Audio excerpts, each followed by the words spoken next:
Hello, everyone.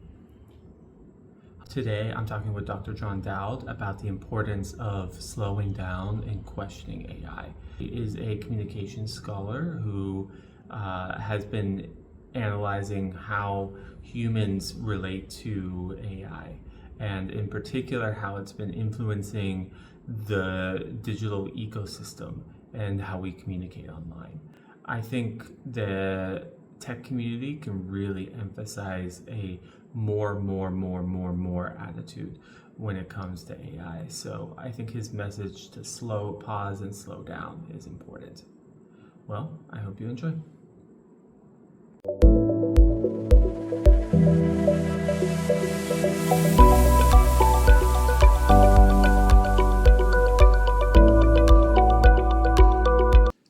Hello, everyone. I'm here with Dr. John Dowd. How are you doing today? I'm doing well, thanks. Yeah, so I guess we're here because you've done a lot of work in thinking around AI ethics. You have a communications background. Do you maybe want to start on a high level about what you do? And um, I guess only some of it connects with AI, but how that connects with AI. Sure, yeah. So I kind of got my start in education. I was a liberal studies student, so I came into communication through a liberal studies background and perspective, and that certainly informed a lot of the way in which I understand and approach communication, and then as an extension, kind of media and technology. So there are really kind of two parts to my background in terms of education, which is kind of the communication, philosophy of communication stuff, more so rhetorical and social theory, and then media ecology, which kind of looks at broader communicative technologies on a systemic level. Hmm. Yeah. So what do you think about the current AI technologies? I mean, I guess that's definitely a form of communicative technology that we can look at a systemic level. Yeah, absolutely. I mean, I think, like all other technologies, it has its benefits, and it has its harms. I think that, you know, more generally, people tend to be a little bit more accepting of technology initially, more enthusiastic about it. And I think that's kind of ingrained in our cultural, memory. And I think that because technology is so tightly coupled with the idea of progress, I think that there tends to be a little bit more of, an acceptance, or at least an uncertainty about it, or an enthusiasm.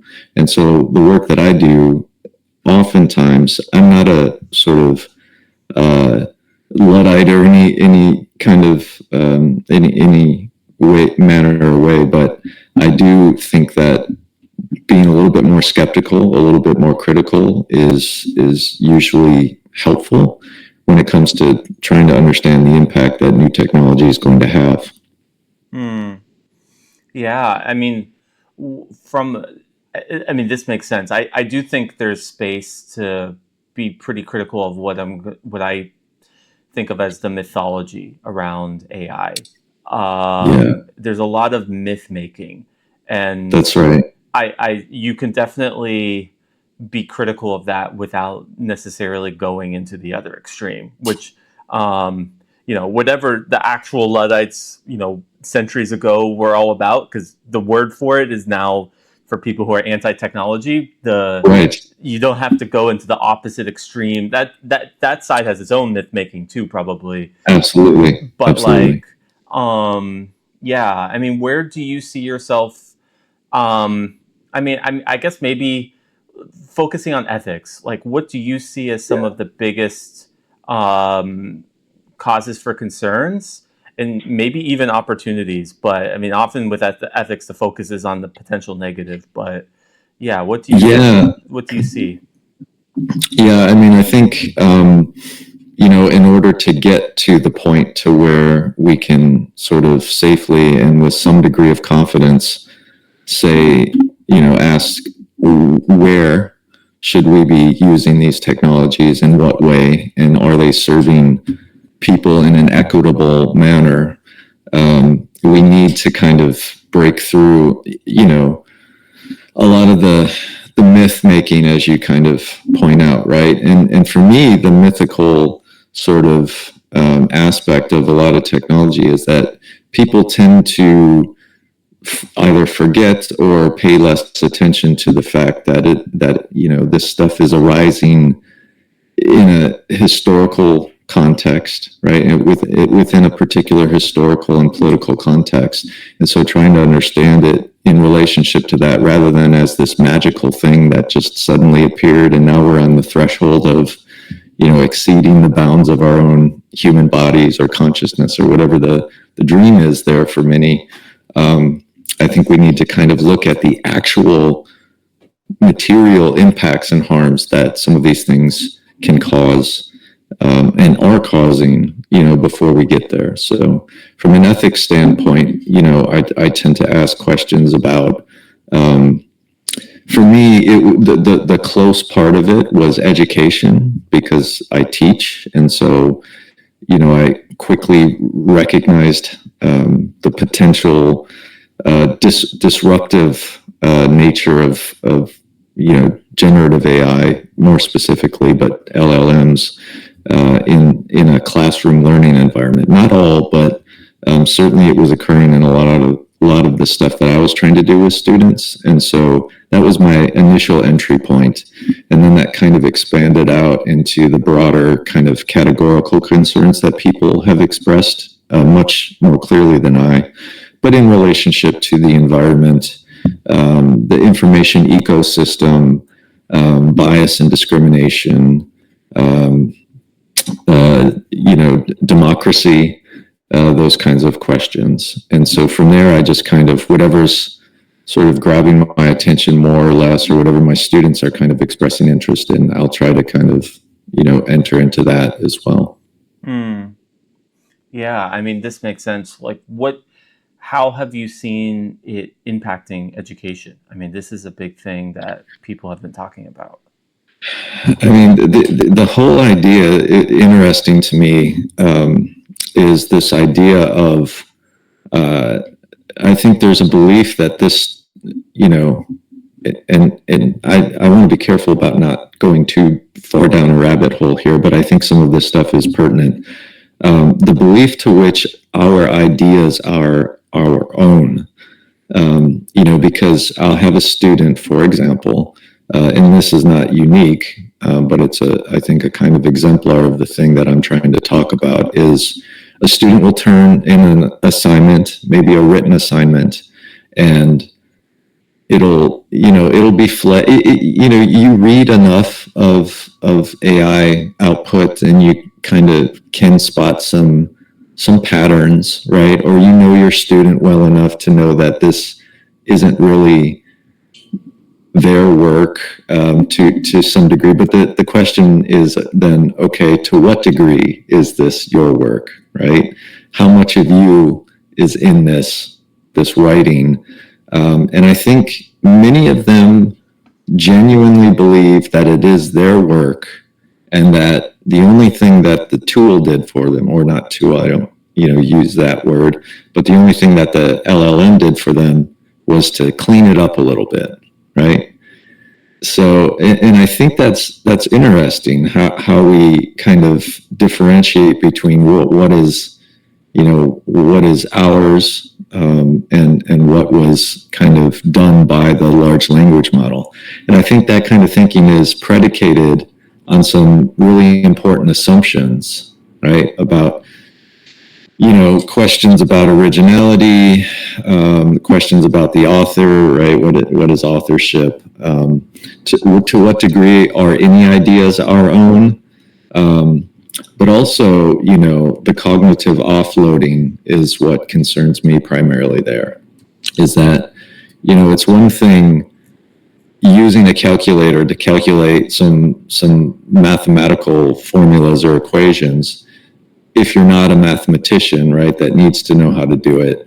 And I think it's another thing having many of these platforms do a lot or more of the heavy lifting when it comes to thinking generally than ourselves. I think there's an atrophy that occurs there. It's not just on the writing side, it's also on the reading side, the degree to which, many of my students will use these tools to summarize reading assignments and not have to deal with the friction and resistance of encountering things that you are not in the present moment capable of immediately grasping. They sense that if they can't immediately grasp it when they read it, then there's something wrong with the reading rather than it's just them being at a particular point in their learning to where they need that friction in order to increase their capacities for thinking. And that's really, I think, the biggest concern for me is if we move more towards the incorporation of these technologies as a part of our classroom, and what is it that's lost, I think, is a question that motivates me. I mean, this makes total sense. I do think I like I guess on the one end there is part of me that will think about like maybe it closes up certain skill sets but it opens up others.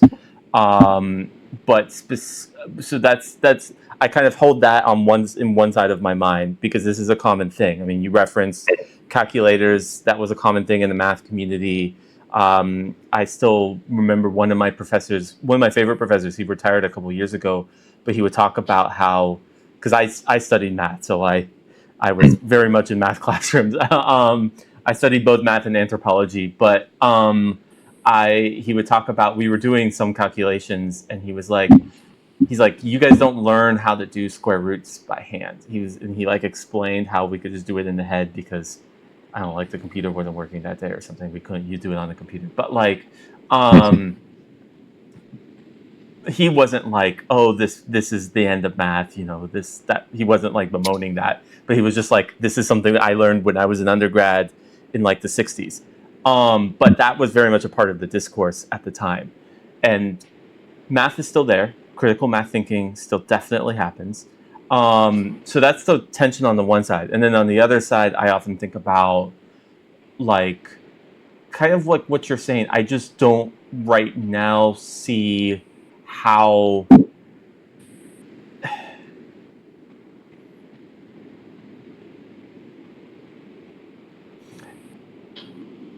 thinking from the blank page, or I guess if you're reading and then writing about it, you're going from the text to the blank page.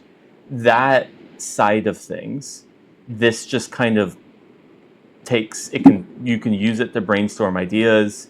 You can use it to say things like, what are the key themes of this text? And I could definitely see it atrophying that side. And I just, at the present moment, I don't see a reciprocal like skill specifically to that it does also develop. Maybe it's there and I just don't see it, but yeah, I don't know. What are your thoughts? Yeah, I think that's a fair question. I mean, I don't know, I'm not a math person and not from any personal kind of thing. It's just my educational journey was a little bit strange. But I wonder, like, is certainly the process would be different doing math by hand than it would be by punching it in the calculator.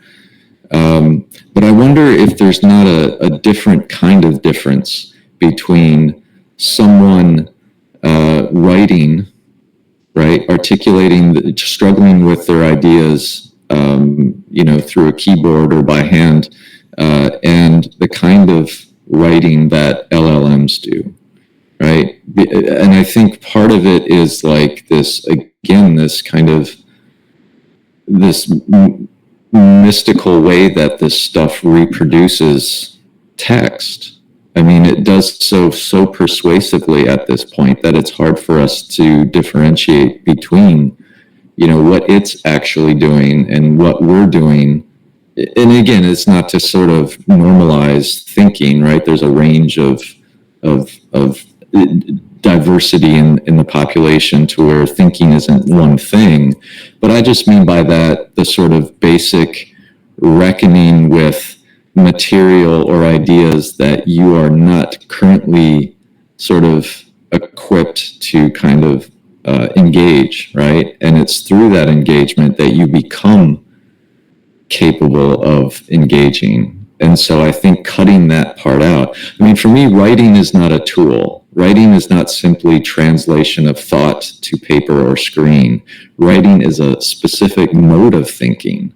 And I think that mode of thinking is important when it comes to, I think personal development and certain domains of knowledge. I think that if we offload that, I think we're in some ways worse off. Now, what the trade-off might be, in terms of some of the benefits, I don't know.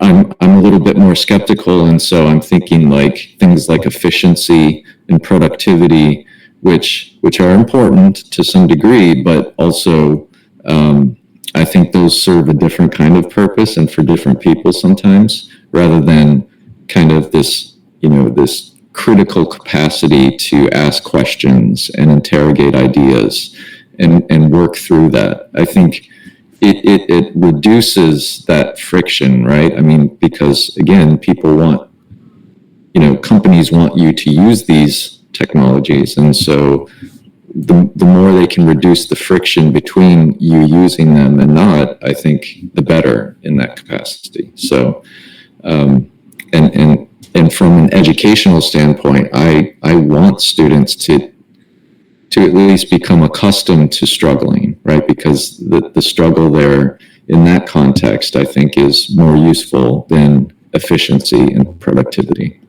Yeah, this makes sense. I mean, some like I do think there have been forms of this in previous forms of either technologies or infrastructure. So like back in my day when I was a student, no, so like I'm a millennial, so think like 2000s, let's just say vaguely the first 2 decades of the 2000s. But like if I were reading a text and I didn't understand, like say I just really didn't get the ending of that particular book we were reading for English class, I could go on SparkNotes and both read a summary if what I didn't get was like the language was confusing and I like literally did not follow what happened, or if I just was like I don't know what to make of this, and it'll give a bit of a like here are some of the big here.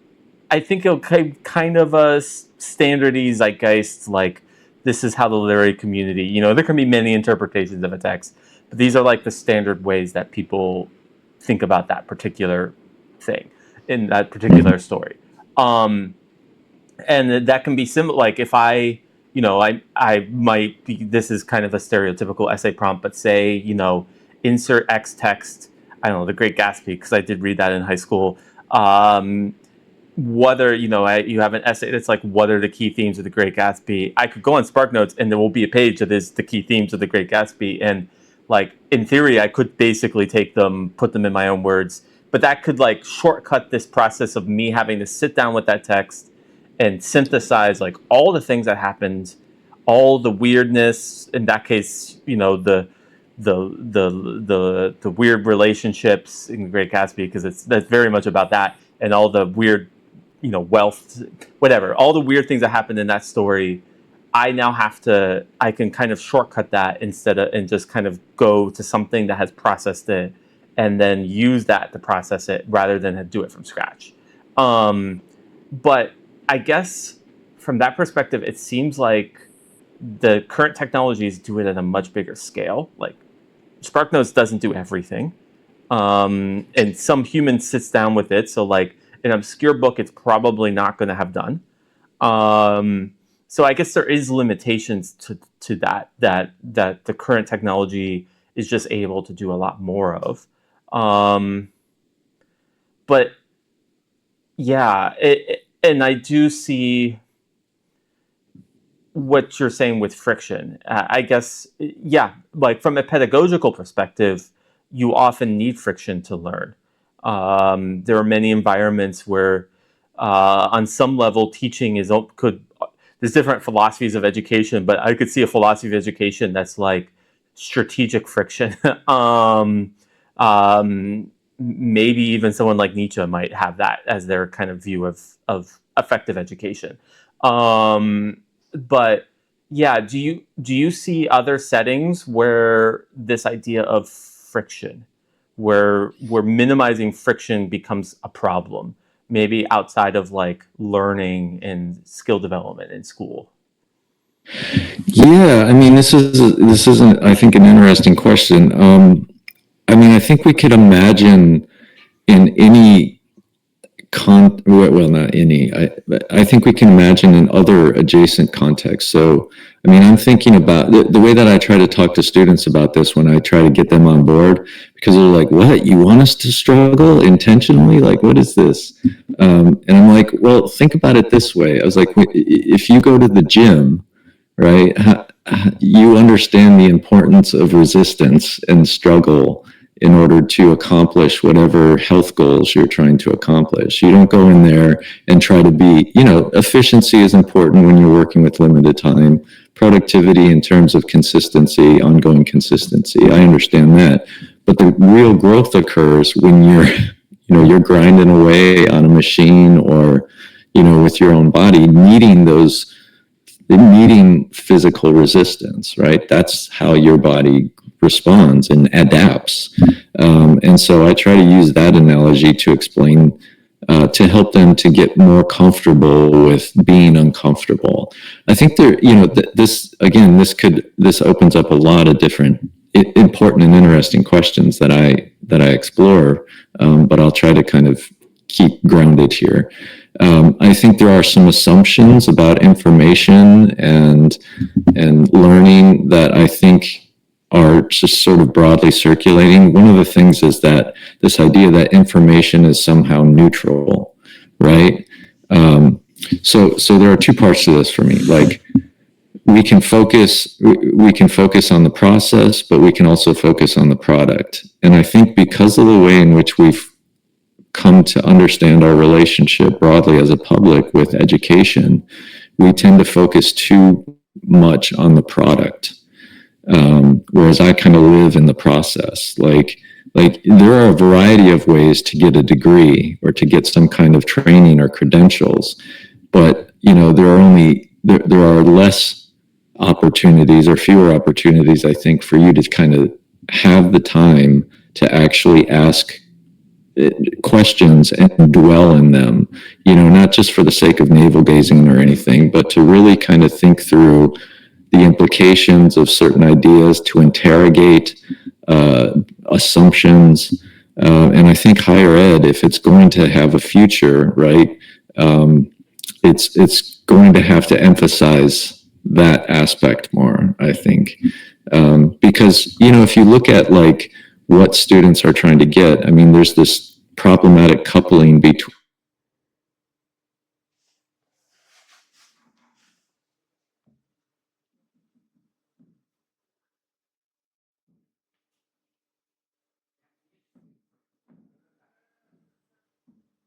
their, um, Oh, hold on, their hold on. top I'm 10. I'm sorry. Um, So, Lost connection for a second. You were saying that there's a problematic coupling between, and then cut off. yeah, between education and work, I Mm. think. I think for many students, it's been kind of internalized, that getting a degree is primarily the primary purpose is to get a good job. And I don't think that's necessary. I mean, we've created an environment to where that's kind of the case. But I think there are probably better ways to train people for work, than to have to spend all of that money, all of that time just to get a credential. And so I try, and we know that promise is not sort of kept as frequently as it once was expected. Right now, the market is saturated, and getting a degree doesn't guarantee you a good job. And so I think students are like, well, what the hell? I'm doing what I'm supposed to be doing here, and I'm leaving, with as much or greater uncertainty than when I came in. So what's the point?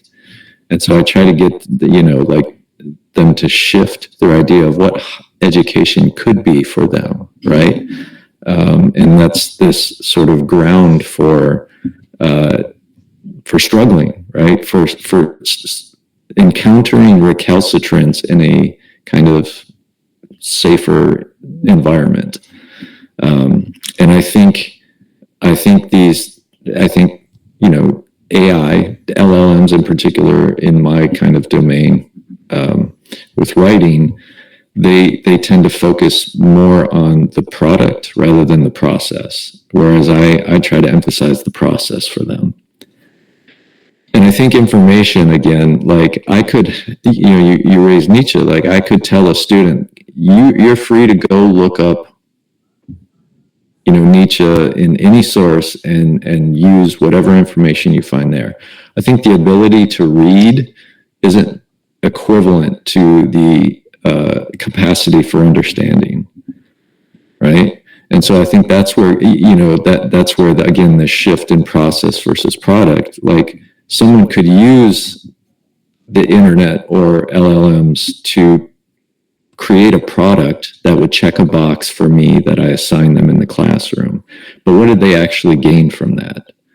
They gain the ability to kind of go and approximate, a working understanding of something rather than really digging in, wrestling with the ideas and encountering their own limitations, right? And through that encounter, growth. And I think if we focus too much again on the end product, then we miss out all of the possibility gained through the process. Do you know something I was thinking about with when you were saying this is that education is a game. And let me explain what I mean by that. So I mean something a bit specific. So I'm thinking. So there's a philosopher of game, like a person who studies the philosophy of games. I'm completely blanking on his name. I wish I could just be like, here he is, but I just forget his name. But he does like I don't also remember at the top of my head exactly how he articulates the definition of a game. But for him, like a core aspect of a game is that it's an intentional, it's like a space. The constraints of the game are trying to orient you to doing things in a certain way. So, for example, this particular guy, he just really loves rock climbing. That's like one of his big hobbies, and he considers rock climbing a game. So he'll talk about like he'll be like I might I might go see a cliff and we might go climb it, but like if you think the goal of it, and he's like the goal is to go from to go from the bottom to the top, say, but he's like it's rarely the best. He's like if your goal is solely just to go from here to here, to go up, there's usually much more efficient ways to do it. In many cases, there's a road you could just drive up, or in extreme case, just take a helicopter and now you're at the top. From solely from this perspective of going from, in that case, from going to point A to point B, that's not the point. Like the point the constraint is you have to go from point A to point B by climbing the rocks. And, within the idea of rock climbing, there's certain things, like you obviously like can't just go up the road. Like that's not rock climbing. There's implied understanding of what those constraints are. And maybe similar with like a marathon. Like, I could not handle a full marathon, but like obviously if the goal is to go from that starting place to the finish line, the easiest way to do it would be just to take a car and go, or maybe take a helicopter if you can. But like that's not the point. The point is to run. The point is to do that specific activity, and then to kind of grow the mind, body, the whatever. These are very physical games, but this can be the case mentally too. Like Absolutely. With a mental activity, oh, the goal is to have all my chips, to remove all your chips. So I could just take your chips off the board. I've fulfilled that goal. Right. But it seems like education would be similar. It's like the real goal is to it's a game. The real goal is to function within a set of constraints that are designed to help people kind of work through certain ways of thinking. Yes. Like knowing the themes of Hamlet isn't really that important. Or The Great Gatsby, I guess that was my previous example. It's more Sure. important to wrestle through with how do you develop that. Yeah. Yeah, I really like that idea of constraints. I think that is a key concept here, and that's right. I mean, so in the classroom, I obviously, can't force my students to read. I mean, there's no mechanism by which I can, nor would I want to kind of monitor them to the degree to where I could ensure that they're reading. I mean, there are different tools that we have at our disposal. You need like a panopticon to be able to do that. I mean, well, and that kind of that would bring us full circle to this question of one of the ethical concerns about bossware and other forms of surveillance technology being powered through AI. But this idea of constraints is what I can do. I tell them, I say, you're going to have to do this on your own to some degree. I mean, I can show you the way, I can guide you, right? This is the space for that, to where you can take chances intellectually, emotionally, and it's going to be safe in that way. But so I ask myself, okay, well, what do I have control over? And I have more control over the environment within which this is taking place. And so again, it's I think about introducing strategic constraint. I mean, again, this is for my students, I often have to spend the first week or two flipping their understanding of reading and struggling on its head, because they assume that the easier, the more efficient, the better something is necessarily. But that's a different framework. That's a different game. The game that we're playing in here is designed to allow you to test your limitations in a safe and reflexive way. And I can't do that if there are elements of the system that prevent that from occurring. And I think LLMs, in the context of writing as thought, are doing that to some degree, which is part of the struggle for me. What do you think? You said that when you come in, you have to spend the first week or two kind of flipping their expectations. What do you think their expectations are coming in before you do that reset? I think it's hard to say but on a kind of population level, I think they're surrounded by discourses of ease and convenience, right? Technology is supposed to make your life easier and convenient, and so I have to get them to understand that ease and convenience aren't necessarily in their best interest in all contexts. I think they have an expectation that they're going to acquire some specific skill set that they can then directly apply to whatever job they end up getting. So I explain to them, like, in here, the goal isn't to acquire a specific skill set. The goal is to increase your capacity for understanding and articulation, so that the skills that you do acquire in other contexts can be used in more meaningful and ethical and constructive ways. And so there's some vagueness and ambiguity there that I have to get them to buy into. And I think students, on the whole, tend to be there for it when they kind of understand that we're, again, to use your metaphor, a different game. but that's work that has to get done, I think, by me, for me, I've noticed, in order to set them up to get comfortable with struggle and all those other things that we've talked about here. Mm. Yeah, this makes sense. I wanted to ask about the second part of that. I feel like we've been thinking about like the skill set side, but it seems like you were saying at the end that part of the reset is also around thinking about how to engage with this stuff in an ethical way. What is that process like for you, or how with the students?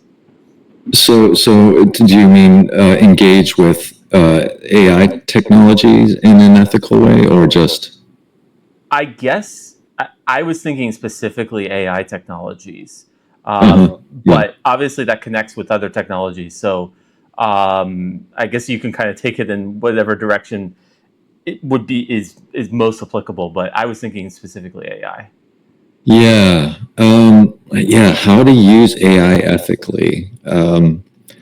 That's one I'm still struggling with. That is Again, actually a question. I want to be open, with, I don't want to sort of be guilty of being narrow-minded and closed off to new possibilities. But my struggle is when you see, again, the broader specific harms that these technologies are causing. And so, like, how do you use a technology that is causing harm? Whether we're talking about the environment or bias and discrimination, or polluting to a greater level the information environment. And so that's where I wrestle with, like, even if we buttoned up a lot of the technical shortcomings or problems with the technology, how do we use it ethically if indeed we know? I mean, someone might say, well, we're driving cars around still, and we know that those cause harm to some degree. And I guess, that is the case, but maybe we shouldn't be, right? Or maybe we should be more deliberate in terms of thinking about how we incorporate these, or just the ability to say, not in this way, in this context. And I think that's something that we've largely been prevented from doing is, and this is part of a broader ethical framework that I think is needed, is this idea of consent and transparency, right, when it comes to both the harms, but also whether or not we want to allow these specific technologies to play a larger role in certain contexts within our lives. And I don't think we've been given that opportunity yet to say, no, not in this way, not here. And so that's, I think, an important place to start. Yeah. What context do you think, like, what context do you think you would like to see more limits on how AI is used? Gosh, I mean, I think, there are so many. I would. Or can you give an example? Yeah. What's fresh on my mind is the incorporation of AI-powered war machines, right? I mean, like AI being used to, for mass surveillance, but also to power autonomous weapons and things of that nature. I mean, I think I would want to limit that, drastically. I think educators, as a specific example, should have, the right to prevent companies from basically, pitching to students the use of those tools, because I think, as a whole, right, I'm sure there are people working there that are struggling with this stuff in the same way that we might be. But as a whole, their goal isn't to necessarily help students, right? Their goal is to get their product in as many students' hands as possible. I mean, I walk into my building and there's a big Google banner with a QR code that students can scan, and it gives them access to all of these tools. And I don't have any ability to prevent them from using it. So I've been largely, just saying, hey, here are reasons why I think you shouldn't use this. I'm going to use this detection tool. They're not great. They're very limited. They can give me an idea, along with my own intuition that it was used, and I can have a conversation with you, but I'd rather not deal with that, and so I think the opportunity to give or retract consent in the use of these technologies, or the scraping of our data, right, I think is an important element that I would like to see regulated in some way. Yeah, this makes sense. I mean, all of these, I think you've hit on a number of different areas, but it ranges from, I think, things like missile technology that is at best kind of a ethically murky area in and of itself. So that might just be to more of a like, this might not be a space where it's helpful, like we were talking about with education. Or it might be helpful to use it within the constraints of the game, of the activity. Just like in a trivia game, I don't go Google search. That like defeats the whole purpose of trivia. That would be that goes against the game. But like to, I guess, more kind of just problematic practices or things that at least seem problematic that within the industry. Yeah, interviews and job candidate sorting. I mean, that's another area that I kind of talk to students about. Like, and we don't really have any guidelines for this in the U.S., right? I mean, I've come across a couple scholars that I follow and activists. I think Una Lee and Tawana Petty, they have a project called Consentful Tech, which was really interesting to me. And I came across this during my fellowship. And essentially, they're using like the consent model developed in like sexual consent. So if you're familiar with the Fries model. I'm actually not specifically with the Fries, unless I've heard about it. Yeah. So again, yes, they're trying to adopt this model, and Fries is an acronym, and so we would think about, okay, what are some of the ethical guidelines or guardrails that we could employ to help people to make people more safe in their interaction with this technology. And so F stands for, is my data freely given, right? Is my giving of that data retractable or reversible? Can I revoke my company's access to my data, even though I consented to it initially? Is it what is the I?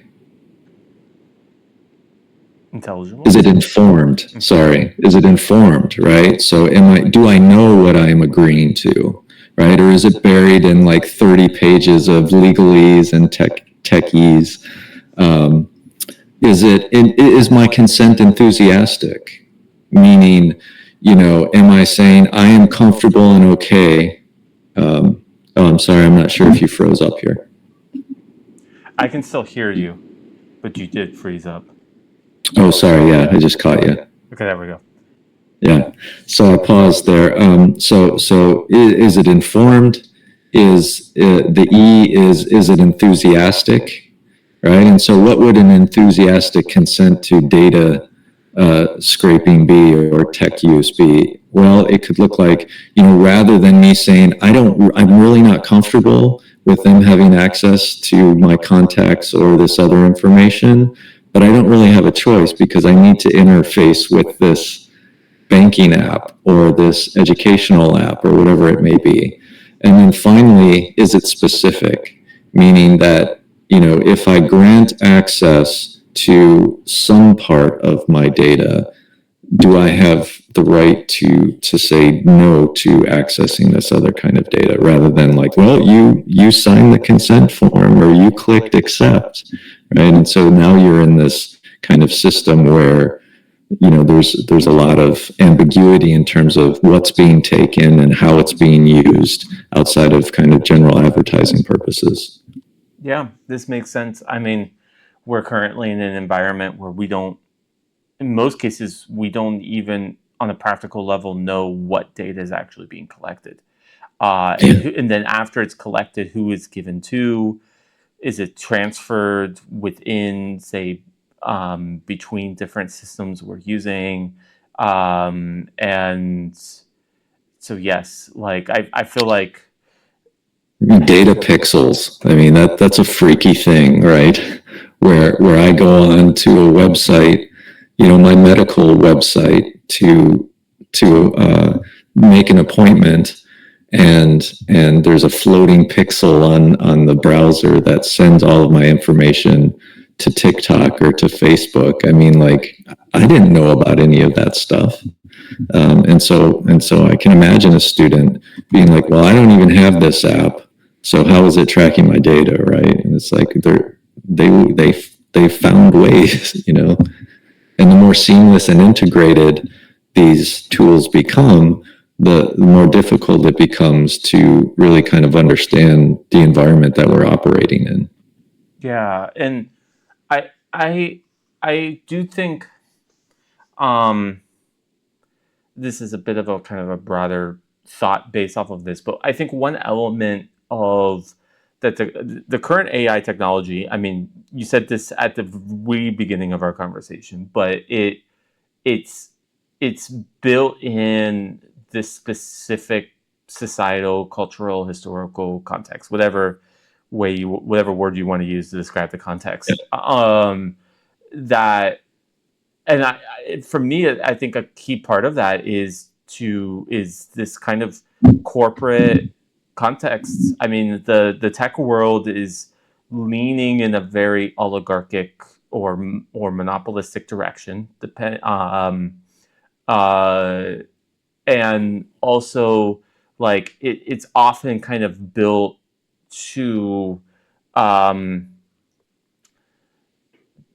it's often the form of the technology is built for those corporate interests, and there's really two sides to that. The one is understanding users, the side you've been talking about, and I think that also has impact on like automation discussions. Like, it's built to often make certain forms of work easier that increase the profit potential for corporations. And I wonder in a different societal context if a different type of AI technology would be built, or maybe no AI technology would be built. Maybe the whole thing is only really conceivable in this context. But I do think in a different context, we would see a very different type of AI. Yeah, what are your thoughts? I think that's really interesting, and I think that's right-minded. So, yeah,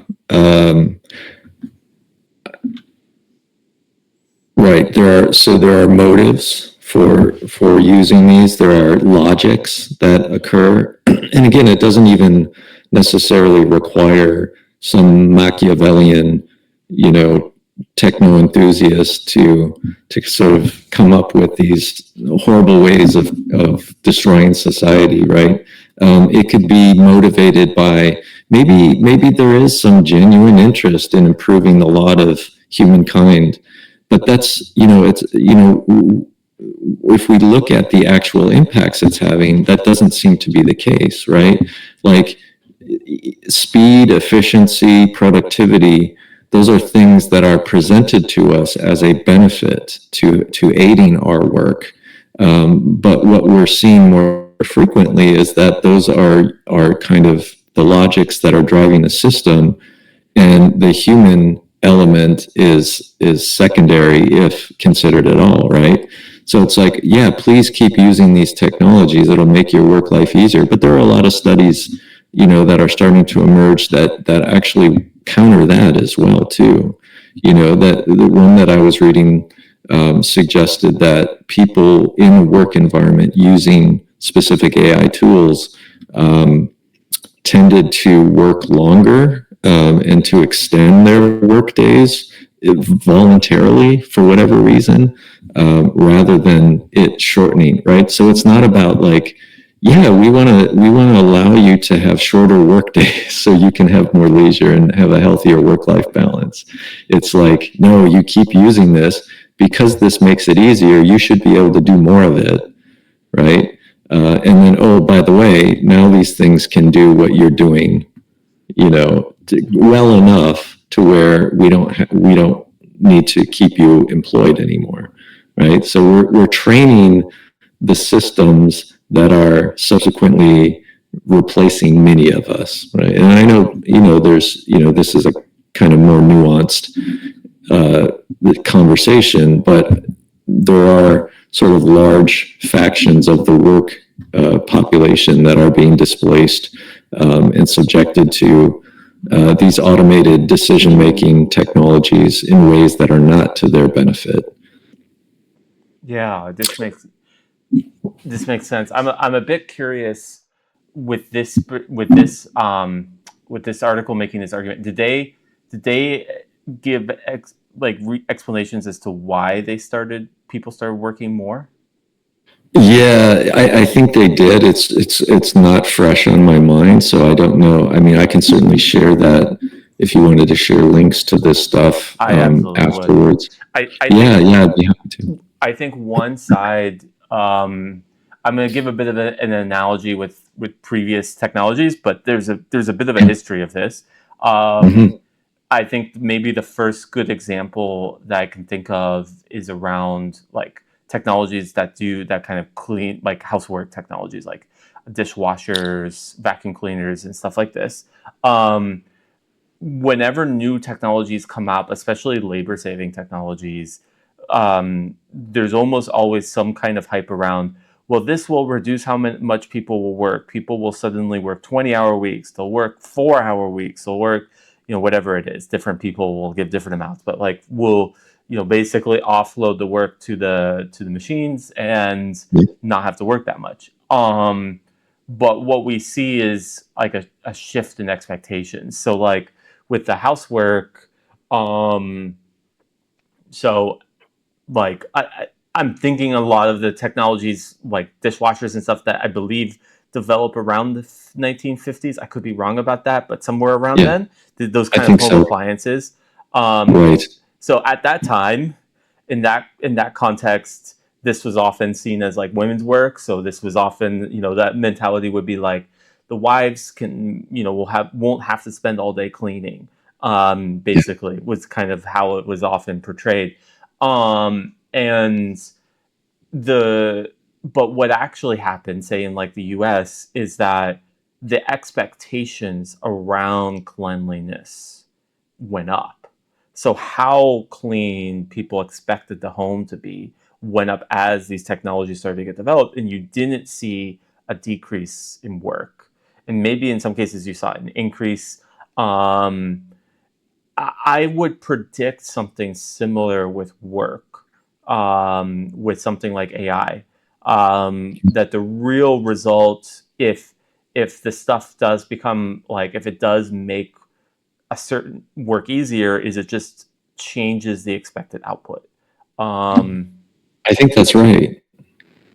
And we're starting to see that already, I think, certainly in my work as well. It's like, well, you should be using this stuff to do lesson planning or to be, to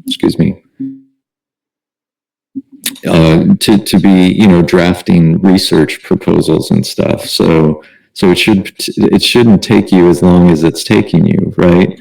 As if thought could be kind of forced out at a higher velocity and still retain quality, right? This is a classic mistaking of quantity for quality. And so it's like, well, and again, it's not like take the rest of the day off because this stuff helped you finish grading papers faster. It's like you need to be doing more to justify your continued employment because this stuff is doing that work for you, right? And I think, I don't know if you're familiar with Astra Taylor's work. Is this kind of, she's writing about kind of exactly what you're highlighting.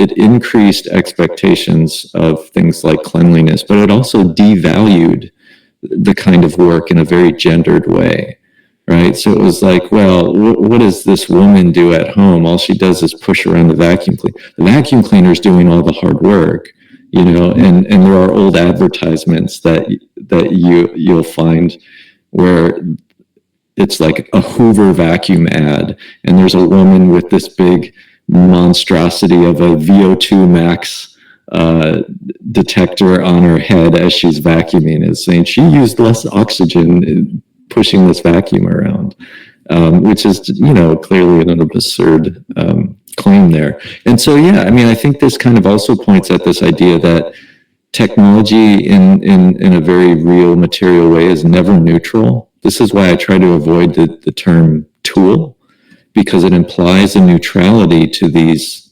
technologies that I don't think is justifiable. You know, when you look a little bit more closely at it, these things are extensions of some human bodily or social capacity, and in some ways serve as a mirror, and they can amplify things like inequity. They can amplify things like burnout.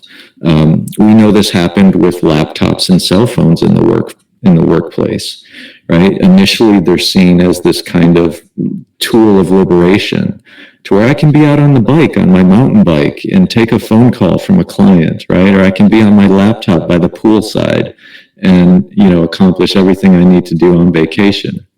But, you know, the trade-off there, and I'm not sure that it was accidental, is that now the boundaries of the office have been radically extended, and to where I don't know where my private life begins and my work life ends, or vice versa, right? So I think there's always there is a bias, not just in terms of equity and social justice perspective, but a bias in terms of the design elements that you mentioned at the beginning, and the conception or the ideas of how this technology is going to work in a given context, in a given historical time period.